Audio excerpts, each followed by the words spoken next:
Howdy folks, Troy with V-Twins, the V8s, coming on to give you a little video on installing a spoiler on the back of your car.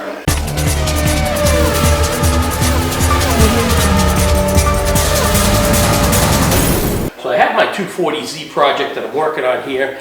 Got this aftermarket spoiler that my client provided. So what I wanted to do was just show you how I put my spoilers on. So the first thing I did was I got my deck lid fitting the way it should.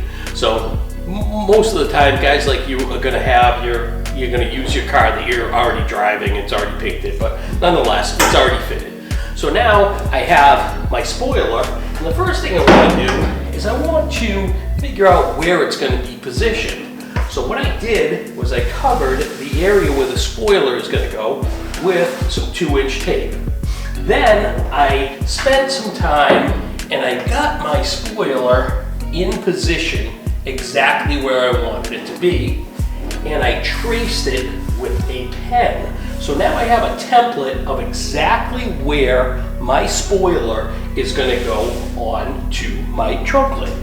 Now you can see my 2-inch tape. You can see this line that goes right along here. This is the front edge of my spoiler, and then along here is the back edge of my spoiler. I set my spoiler up so that the edge of it is flush with the edges of my quarter, and I'll show you what that looks like. So if I get it to where my lines are, you can see I'm flushed up over here, and as I come down, I'm flushed up over there on the quarter. So now I've got my spoiler exactly where it's going to be. So now the next thing I did was I took my spoiler, and if you look at the spoiler, it's got basically 2 attachment points where bolts go into it, okay? So what I want to find out is where these attachment points are going to be located on my trunk lid, so I know where to drill my holes. Now I've taken my 2-inch tape and I've laid it down on the inside of here. This in essence is going to be a pattern. I cleaned those out, made sure that they were ready to go. So what I'm going to do at this point is I'm going to remove this tape and I'm going to set it on top of my pattern over there, and then I will know exactly where my holes are to be drilled. So now I'm going to be able to take this off. I know that this is going to go on here like this. This relief for my handle release for my trunk lock is going to be up. So I'm going to peel this off of here. I'm going to lay this inside of my pattern, and my 2 holes are going to be shown. I'll be able to mark those and drill my holes, and we should be good to go. So now I'm going to remove my pattern. Now I'm going to lay my pattern inside of where I made my marks. Okay, so now you can see my pattern that I made. I got it taped here, and my pattern is following the traced line that I made for my spoiler, both on the inside and the outside. It's exactly where it needs to be. These are where my holes are. So now I'm going to take a little prick punch. I'm going to make a couple little prick punches there, and we're going to drill a couple of holes, and our spoiler will be all but done. Okay, so now what I'm going to do is I'm going to use this little prick punch piece that I have here. Basically, you hold it exactly where you want it, you pull on the spring, and it bangs it, and it makes a little indent where your drill is. That way there your drill doesn't walk. So I'll put a link to this in the description for you. I'm going to find the center of where I want to make my hole. I'm going to position my punch and make a mark, and then I'm going to do the same on the other one.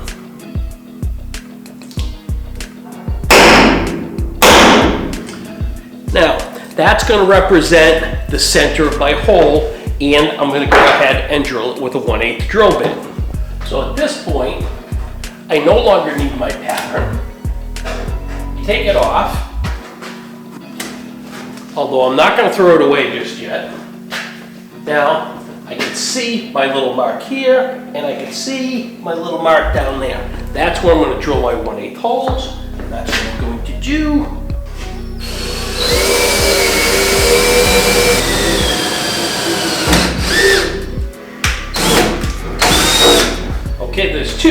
All right, so now I've got 2 1/8 holes drilled, but I want a 1/4 inch hole. Now I could use a 1/4 inch drill bit and just drill a 1/4 inch hole, or I can use something like this. This is called a step drill. So it starts out at 1/8, and each step it gets a little bit larger and a little bit larger.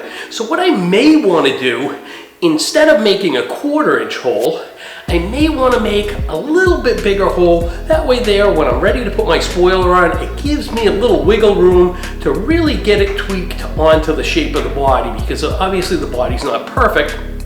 And the spoiler, made out of fiberglass and molded, is definitely not perfect. So you'll need a little bit of adjustment. So I recommend going just a tad bigger on your mounting holes. Okay, so I'm going to change to my step drill, and I'm going to drill my holes.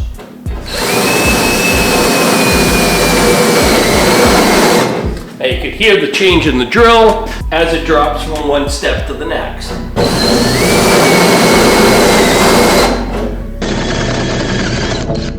Now, let's see, is that what I want? Nope, I want to go a little bigger. I can go to my next step.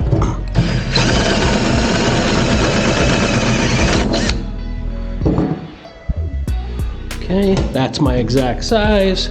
Now I'm going to go to the next step up. There you go. Now you can see I got a little wiggle room. I could actually have a little bit more. I'll do this top one so that you can see me.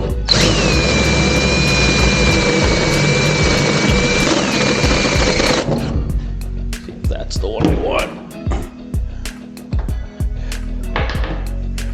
Kind of measure twice, cut once kind of thing.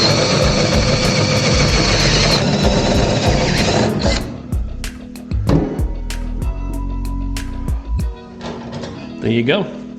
Okay, so now you can see I've got my 2 holes drilled, and the other thing I like to do when I do my spoilers is I like to use studs. So I'll take and cut down a bolt and make an actual stud like this, rather than trying to thread a bolt on the inside. Not only that, it positions my spoiler exactly where I want it to be with little or no work. So now I can just take and put my spoiler up here like this, line up my holes, drop my spoiler on, and it's exactly where I want it to be. I'll take the small camera over, I'll show you how it looks. So now you can see my spoiler's on. If you look, you can see my pen mark from where I scribed it to make this pattern on both sides. My spoiler will come right off. I got 2 holes, I got 2 studs. I line them up just like this and put my spoiler on. And see what I'm saying about having it just a little bit bigger? It allows me to just kind of tweak it. Like say like right here, if I want to tweak it in or out just to make it so it's exactly the spot I want it to be. And what I'll end up doing is on the inside, when I put my nut on, I'll use a little rubber washer, and so when I put my nut on to seal it. Okay, I really like the way that this is fitting. I'm flushed up nice over here.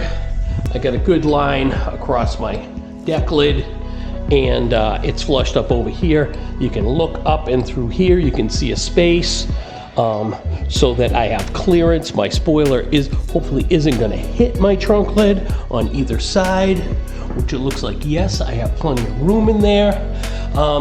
So I think this looks really, really good. I'll give you a look across the top. I think that's great. Okay, the other reason I like to use this tape method here is because it protects my paint. Let's say this panel was painted, and while I'm doing this work, I don't have to worry about scratching my panel. I got my spoiler like this with these studs. You know, I touch the paint, or I touch the panel as I'm putting this on. I don't have to worry about, am I scratching the paint? Pop that in where it's supposed to be. Look at that. I mean, that's slick as hell. So that's how I put my spoilers on. I hope you enjoyed the video. If you have any questions, just Message me below, I'll be glad to respond. Any of the tools I use, they'll be in the links below. And thank you for tuning in. Please like and subscribe, and good luck on your project.